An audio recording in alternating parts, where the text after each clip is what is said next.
DSW, Designer Shoe Warehouse, is the one-stop shop for all your footwear needs. With sneakers, boots, and everything in between, for every style, mood, and occasion, you'll definitely find shoes that get you at prices that get your budget. DSW has what you need, but more importantly, they have what you didn't even know you wanted. You never know what you'll find at DSW. Find the shoes that get you at prices that get your budget at DSW stores or dsw.com. The anxiety returns. So now you're like, oh my gosh, I can't handle this. Like that's the whole thing. When people really get stuck in these disorders, what happens over time is, sure, you're afraid of the shot or you're afraid of the presentation or you're afraid of the bridge, but then you become afraid of feeling the anxiety. So now you've got to kind of preempt it. So people start living their lives, kids start putting things in place with the goal of never feeling this way. And of course, that's impossible because of course you're going to feel this way, but then you get more and more afraid of your feelings. And that's what becomes problematic. Welcome to Season 8 of Flusterclux with Lynn Lyons, where we talk about managing worry, anxiety, and all the other emotions too. I'm Lynn Lyons. I'm an anxiety expert, author, speaker, and mom. I've been a therapist for 35 years, and I'm still in the trenches with families, helping them navigate daily struggles and big problems. Parenting can be a flusterclux, but we tackle the serious stuff without being too serious. I'm Robin. I'm Lynn's sister-in-law and co-host, and I'm here to ask your questions. And I'm Ed, the producer of Flusterclux. And my brother. And my husband. Anxiety is a family problem with a family solution. Hey, Ed. Hey, Lynn. How are you? I'm good. How are you? Good. I'm back. Pinch hitting for Robin. We had my people talk to your people, and we worked it out. Robin is traveling right now, but she'll be back soon. Yes. Well, people enjoy when you are here for Robin. Well, thank you. Happy to be of service. Yes. Thank you, Ed. I just wanted to give you a little update because people may have listened to our fainting episode. You certainly figured prominently in that episode. It's actually one of my favorite because it's funny because we are a family of fainters. Yes. And one of the classic fainting stories is how you fainted in the lobby of the movie theater. Yes, the Showcase Cinemas.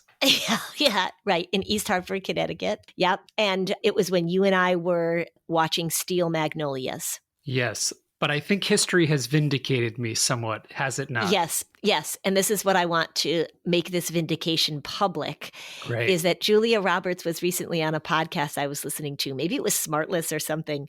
But they were talking about Steel Magnolias. And she said, I have gotten so many reports from people that movie really made them squeamish. Like a lot of people had a lot of difficulty with the medical stuff in that movie. And I was like, oh my gosh. So I thought that you would probably want to know that, you're not alone. I don't know if anybody else fainted in the lobby of Showcase Cinemas. Probably. Probably. But yes, the long arc of history has vindicated me. Yeah. All right. So I just wanted to let you know that. It's important. I hope that you can carry that in your heart now and feel better about your fainting. Yes. Well, when you say you're fainting, it's been a while. You don't need to paint this as a weekly occurrence. I actually think that I have fainted more recently than you, truth be told. I think you probably have. I'll give you some credit. I just had eye surgery 8 days ago, and I employed a lot of Flusterclux techniques to keep my cool. That's very good. I know. I'm very proud of you because eye surgery, yikes. Like that really will trip my trigger too. Yeah. Yeah. And you didn't pass out. No, I passed out at my son's tonsillectomy. I'm sure that that's the most recent family fainting event. So I think I'm currently at the top of the list. Well, you like very much that I fainted in the Smile Mobile in grade school. That is my favorite one. Yeah.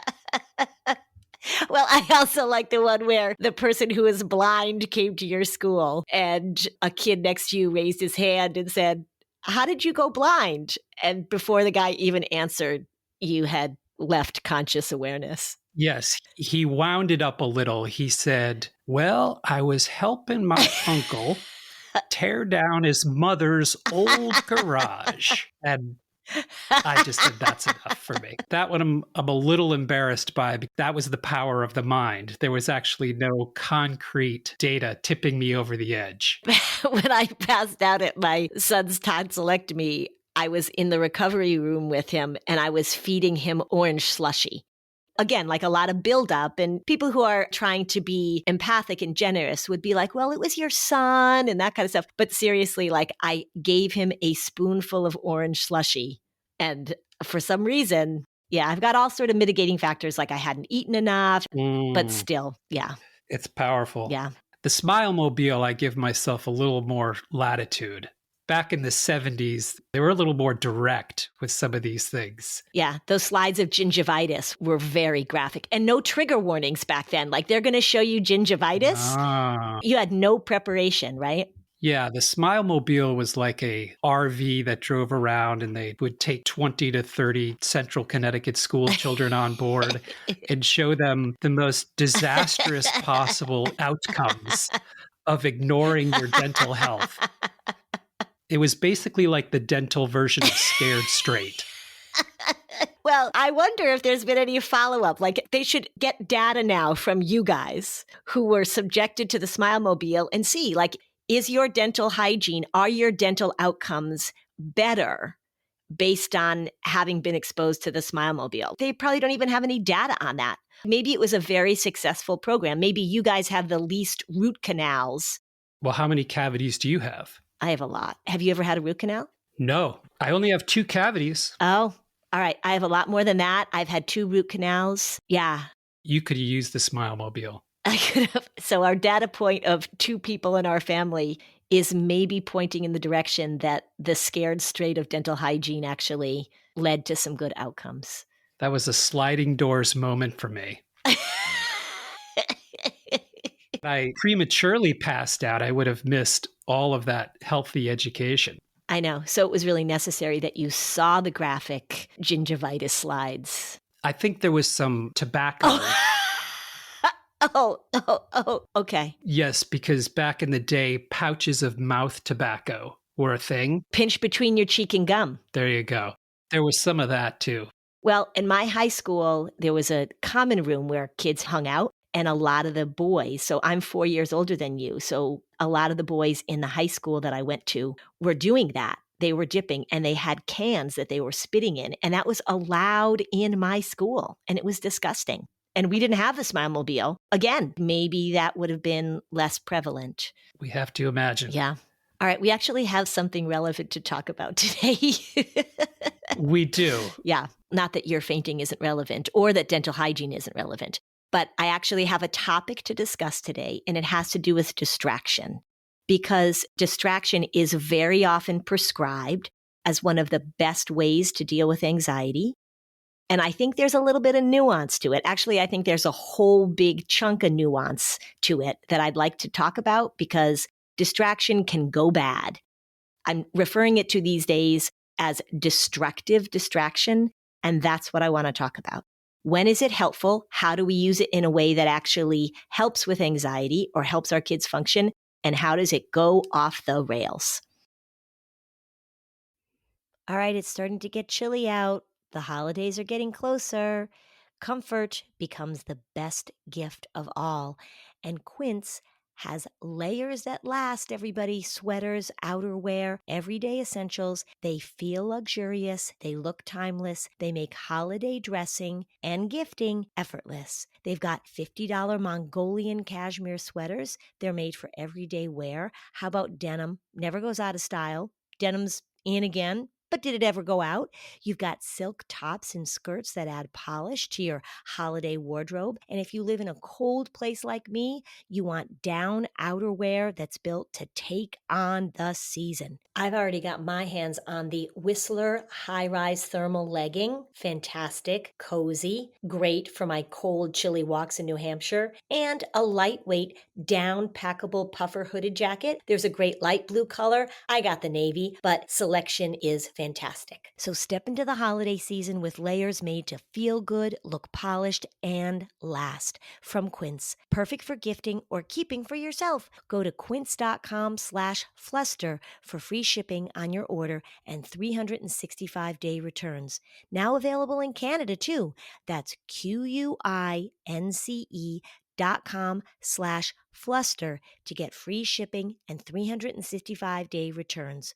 Quince.com/fluster. Do you know, a lot of parents didn't really receive a good financial education growing up. People had to learn money lessons the hard way, and it can be so confusing even as an adult, but it doesn't have to be like that for our kids. You can start early, and you can start early with Acorns Early because it gives kids the opportunity to learn by doing so they can grow their potential for tomorrow. Acorns Early is the money app and debit card that makes it easy to grow kids' smart money habits. It lets them learn by doing. They can earn money with the in-app chores tracker. They can practice real-life budgeting with automatic allowances. They can even set their own savings goal. Parents get peace of mind by helping kids learn how to securely manage their own money. You can set limits. You can send money in seconds. You can get notifications. You can even step in if the card is lost. But you know what's so great about this is that you are teaching your kids how to do something to develop their autonomy. You know that I am such a big fan of teaching skills and developing autonomy. And this is just another way to put skills to work. Are you ready to join over 1.2 million parents and kids who've unlocked their kids' potential with Acorns Early? Get your first month on us when you head to acornsearly.com/fluster or download the Acorns Early app. That's 1 month free when you sign up at acornsearly.com/fluster. Acorns Early Card is issued by NBKC Bank, member FDIC, pursuant to license by Visa USA. Free trial for new subscribers only. Subscription fees starting from $5 per month and less canceled. Terms apply at http://acorns.com/early terms. There is so much information surrounding us right now. I mean, it's coming in at us all the time, and it's easy to feel lost, easy to feel overwhelmed, to not know where the good stuff is, where the experts live. Well, they're at Masterclass. If you want insights to make your life better, you need Masterclass. You can learn about relationships from Esther Perel. There is a new Science of Parenting class featuring Lisa D'Amour and other experts. If you want to learn about health, there are classes on gut health. There are classes on brain health. With Masterclass, you can learn from the best to become your best. With plans starting at $10 a month, billed annually, you get unlimited access to over 200 classes taught by the world's best business leaders, writers, chefs, and more. With Masterclass, you get thousands of bite-sized lessons across 13 categories that can fit even the busiest of schedules. Right now, our listeners get an additional 15% off any annual membership at masterclass.com/fluster. That's 15% off at masterclass.com/fluster. Masterclass.com/fluster.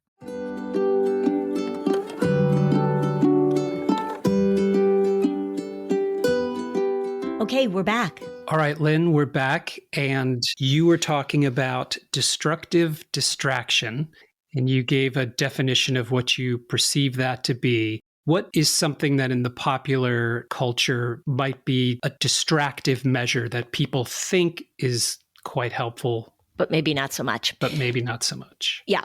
So the way that distraction is often presented, and I will tell you that if I asked 1,000 kids or 1,000 people, they don't even have to be kids, what have you learned to help with your anxiety? Oftentimes they will say breathing and distraction. They both have their place. I'm not going to talk about breathing today, but distraction, the way it's presented is when your worry shows up or when you're ruminating about something, when you're stuck on something, when something is triggering you, which I don't like that word very much, that the thing you need to do is distract yourself. Now, does that have its place? Yes. But here's what happens. It depends on how you choose to distract yourself that really makes a big difference. For example, I very often talk about using the alphabet game. If you're lying trying to fall asleep at night and you're ruminating about something, you're worrying about something coming up, do the alphabet game. Pick a topic, fruit, dog breeds, cities in the United States, and go through the alphabet because it gives your brain, gives your cognitive prefrontal cortex a little something to chew on so that you can unhook from the ruminating. And I'm totally down with that. And just to be clear, you would say Albuquerque, Boston, Charlotte, if someone didn't know what you were meaning. Yes, right, exactly. Albuquerque, Boston, Chicago, you go right through the alphabet. If you get to a letter where you can't come up with a word, like the letter X, just skip it, no big deal. But the goal is just giving your brain something to chew on. I'm totally down with that.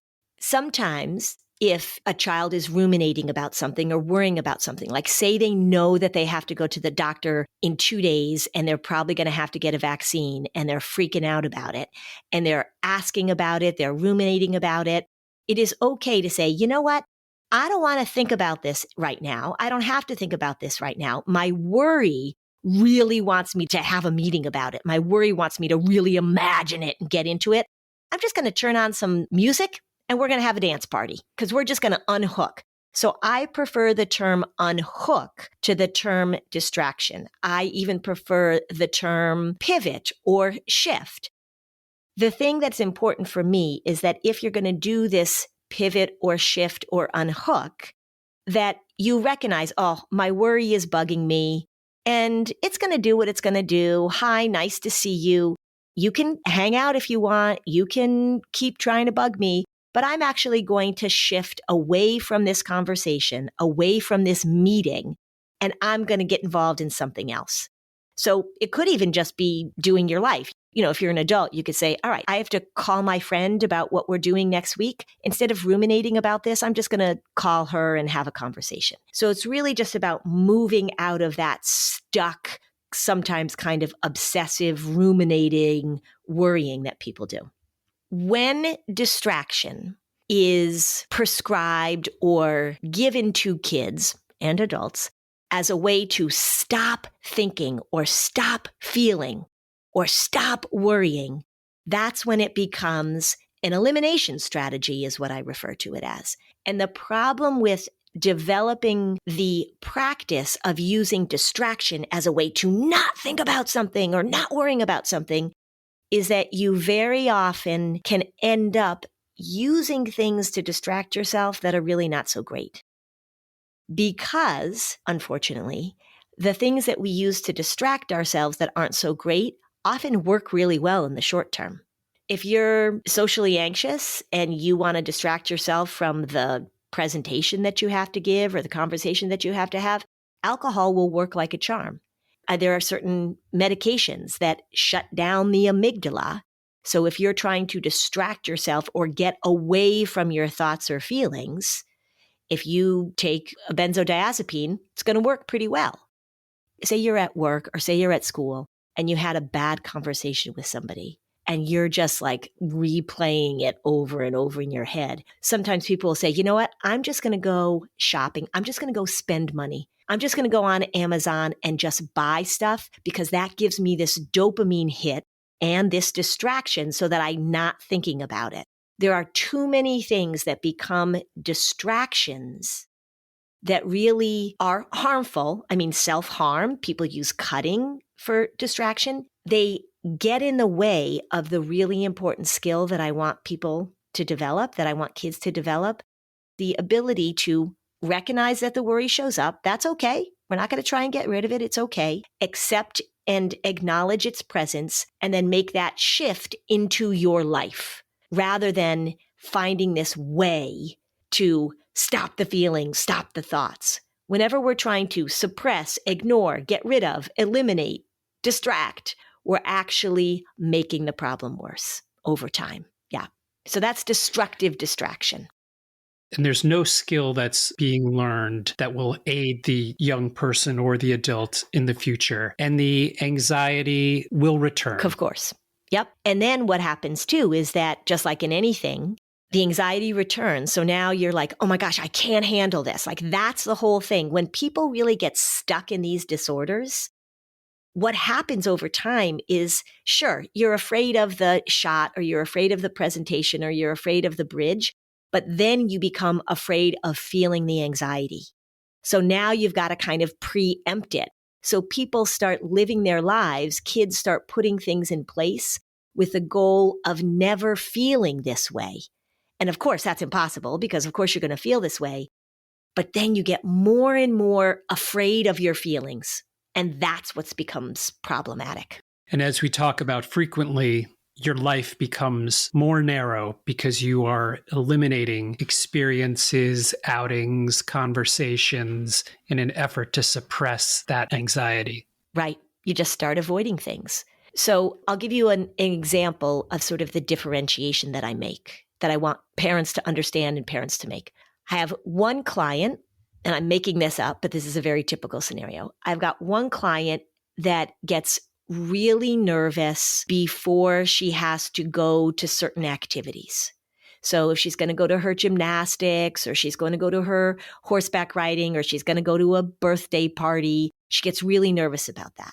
And so in anticipation of going to these activities, she starts to get a tummy ache, or she starts to cry. She starts to repeatedly ask her mom questions about it. And then she starts talking about how she's not going to go. Because you want to go to gymnastics, you want to go to the birthday party. It's your worry that's getting in the way. What can we do to help you sort of bridge that gap between 4 o'clock when you start worrying about it and 5 o'clock when you go to gymnastics? And movement really helps. So let's just say she's a huge Taylor Swift fan. So what I would say is, how about as you're getting ready for gymnastics, you're putting on your leotard or you're packing your bag, you just put on some Taylor Swift music. And while you're getting ready, you just sing at the top of your lungs and you dance around, and you don't let worry get in the way of you going to gymnastics and you really enjoying Taylor Swift. So it was just a little way to help her bridge that gap so that she wasn't in her head worrying, ruminating, noticing all her physical symptoms. Okay, so that's good. That's a little positive distraction. The negative would be, say we had a similar scenario where there was a teenager going to school, and prior to giving a presentation or having any kind of quiz, or maybe even walking into the cafeteria because she's worried about what people think about her, a lot of social anxiety, she says, the only way that I can manage is if I am allowed to have my music during the school day. I'm allowed to put in my earbuds and I blast my music as loud as I can into my ears, which is obviously not good, so that I can't hear my own thoughts. My goal is to not be able to think. And sometimes the school would say, okay, well, that sounds like a reasonable accommodation. We'll let her, especially now since kids aren't allowed to have phones, we'll make an exception that she can have that music blasting in her ears so she does not have to think. That is a destructive distraction. You might say, well, music isn't destructive. No, but the intent of her blasting the music is so that she doesn't have to think. She doesn't have to hear things. She doesn't have to engage with her own thought. Then there's no practice, because of course, the practice that I want kids to do is allow the worry to be there and change your relationship with it. That's what I want to have happen. Yeah. Great. We'll take a quick break and come right back. Monday Sidekick, the AI agent that knows you and your business, thinks ahead and takes action. Ask it anything. Seriously. Monday Sidekick, AI you'll love to use. Start a free trial today on monday.com. All right, it's the time of year. We've got sensory overload everywhere, but one feeling we're still chasing, it's cozy, and Bombas has the socks, the slippers, the tees, basically everything you need to be as cozy as possible. Bombas makes socks that I wear every day. In fact, I'm looking down at my feet. I'm wearing them right now. Every time I go to the gym, I've got on my Bombas socks. I use them for hiking, for walking, for lifting weights.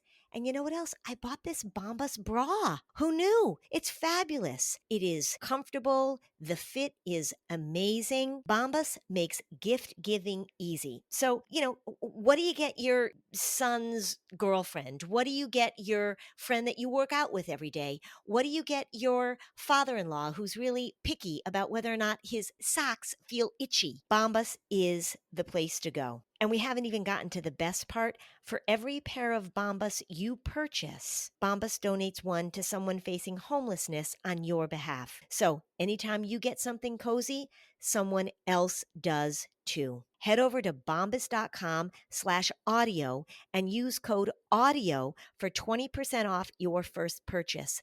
That's bombas.com/audio, code AUDIO at checkout. Winter's coming. I can already feel myself getting dry inside and out. It is so important to stay hydrated. And you know what? I have a hard time just getting in enough water during the day. That's where Drip Drop comes in. It is proven fast hydration. It's got 3 times the electrolytes and half the sugar of leading sports drinks. Over 90% of top colleges and pro teams are using Drip Drop's science-backed formula because it's engineered to rehydrate you faster and more effectively than water alone. And it actually tastes delicious. They have 16 original flavors and 8 zero sugar options. It fits seamlessly into my workout, into having my water during the day. I just love it. To make it easier, Drip Drop has flexible subscription options too, so you're never stuck without proven fast hydration. Use it on the job, at the gym, just these cold and dry winter months. You'll always have Drip Drop on hand. Right now, Drip Drop is offering podcast listeners 20% off your first order. Go to dripdrop.com and use promo code Flusterclux. That's dripdrop.com, promo code Flusterclux for 20% off. Stock up now, dripdrop.com, and use promo code Flusterclux.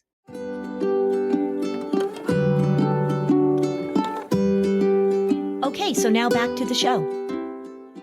All right, Lynn. So we were talking about making changes. And as we've discussed before, when you ask an anxious child, particularly to change from processes that they've done to try and help themselves feel better, you also will receive a strong reaction and strong resistance from patterns and habits being shifted.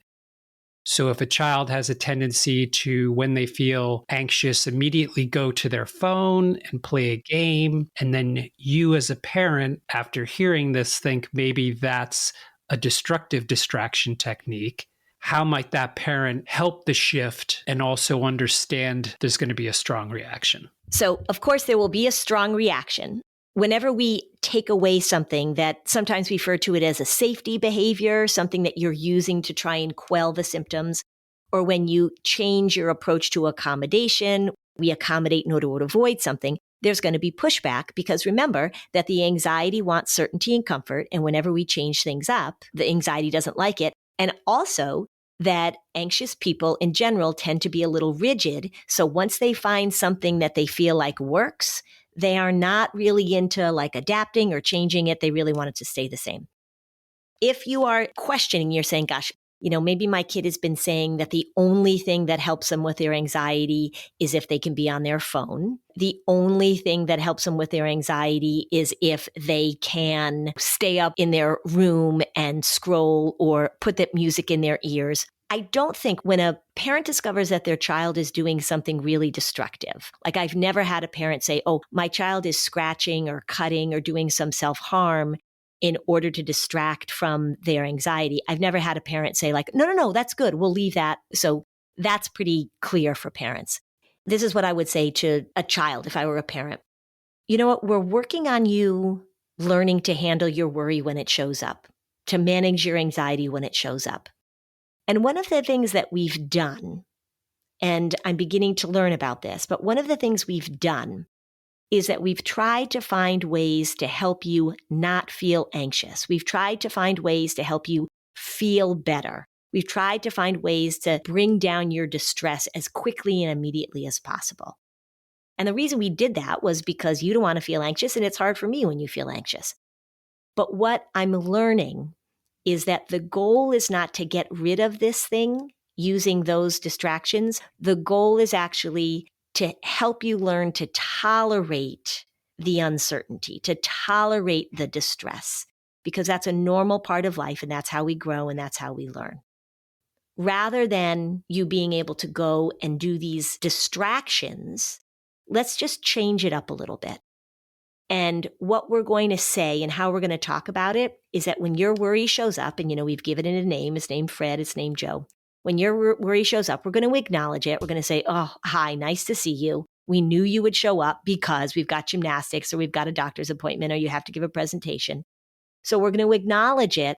And then let's figure out a way for you to shift your attention to something that's more interesting, that's more important to you.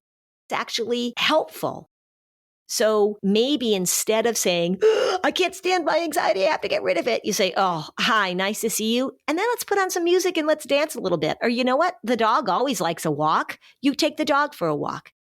So instead of having that intense, oh gosh, I can't handle it, we're going to be like, oh, okay. And then we're going to work to get your mind off of it, but not in a way that makes it like so panicky and so extreme and so dangerous. We're just going to be like, yeah, enough of that. Let's move on. And when parents use that language, it sort of normalizes things. It doesn't feel like it's this huge shift. And it also gives them the message that it's okay if the worry shows up. Because remember, worry's goal, anxiety's goal, is to promote things to an emergency. So the more that you can just be sort of like, yeah, I'm not going to do that. Parents can also give an example of maybe how they do it. They say, look, my tendency is when I get stressed out, you've noticed, what do? I just start scrolling on Facebook, or I start buying shoes that I don't need, or I start cleaning like a crazy lady. And cleaning your house is not a bad thing to do if you're feeling anxious. It's just that step in between. I'm worrying about this. Oh my gosh, I'm not going to spend all this time just ruminating about this. I'm going to shift to an activity which is actually productive or meaningful or enjoyable, not because I can't handle the anxiety, but because I'm not going to spend all my time doing what the anxiety wants to do on the inside. That's a way to talk about it that really sort of normalizes it. Of course, remember, very rarely does a kid say like, oh, well, that sounds great, Mom. Thank you for that helpful suggestion. I'll no longer scroll on my phone when I'm stressed. It takes time. So it's a process. It's practicing. So you might have to deliver that message more than once. And then you can also model it and you can talk about it out loud. You can say, oh my gosh, I'm so stressed about this meeting I have for work tomorrow. You know what? I'm not going to spend time thinking about it. I would much rather play a game with you guys, or I'd much rather go take the dog for a walk. So you're helping them see the shift out of it rather than the, I can't handle it. That's the nuance that I want people to understand when it comes to distraction.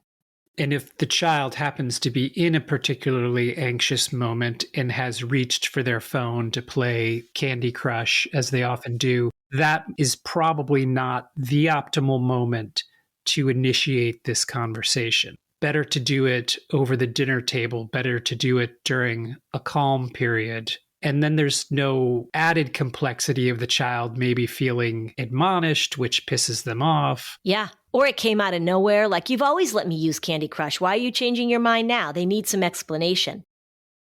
Say you have this discussion and you're working on this, and then the child does reach for their phone to play Candy Crush. That is a time for you to say, hey, I know that you're trying to get away from these feelings and your anxiety is just bumming you out right now. Let's make sure that we're saying like, hey, I get it. Nice to see you, worry. And let's focus, let's shift, let's do something that is actually productive or meaningful rather than this destructive distraction. Robin and I learned at some point when you're trying to curb a child's behavior, having them contemplate and then suggest parameters. If a child is on YouTube watching videos too much time, little Junior, little Sally, how much time do you think might be a good amount of time to be on YouTube per day? And I would say that Robin and I were often surprised at how they would skew a little farther than we thought they actually might, or even that we thought if we were initiating the parameter. Yeah, I know that used to happen with my boys too, like when they did something and I was going to give them a consequence. And I'd be like, all right, you guys think about what the consequence should be, and I'll think about what the consequence should be. And then we'll reconvene. And they often came in much worse than I was going to. Yeah. That's a really good point. You saying, well, let's think about the ways that you would be able to unhook or shift away from your worry that you think are more positive or more productive. Let them come up with some ideas. Yeah, that's a great tip. for sure. All right, so that gives parents some concrete things to think about. As always, it's a process. It's not linear, so you're going to have ups and downs with this. What I really want, what I really hope for, is that people who deal with anxiety, people who have kids that have anxiety, clinicians that treat anxiety, schools that are trying to figure out how to manage anxiety, that we stop using this distraction language all over the place with no nuance. Like I said, it's probably the most common thing that I hear kids say that they've learned. And I just want to make a clear distinction between the type of distraction that is harmful and actually makes the problem worse, and how we can say, let's just unhook from this thing. Let's just shift. Much, much better language. And that's what I'm hoping for. Thanks for listening. And if you found this podcast helpful, please give us a 5-star review on Apple Podcasts. It helps other people find this information. And if you'd like to dig deeper on any of these topics, we have specialized playlists on our Spotify profile, and the link is in the show notes. Topics like teens, depression, and OCD. Bye, Lynn. Bye, Robin.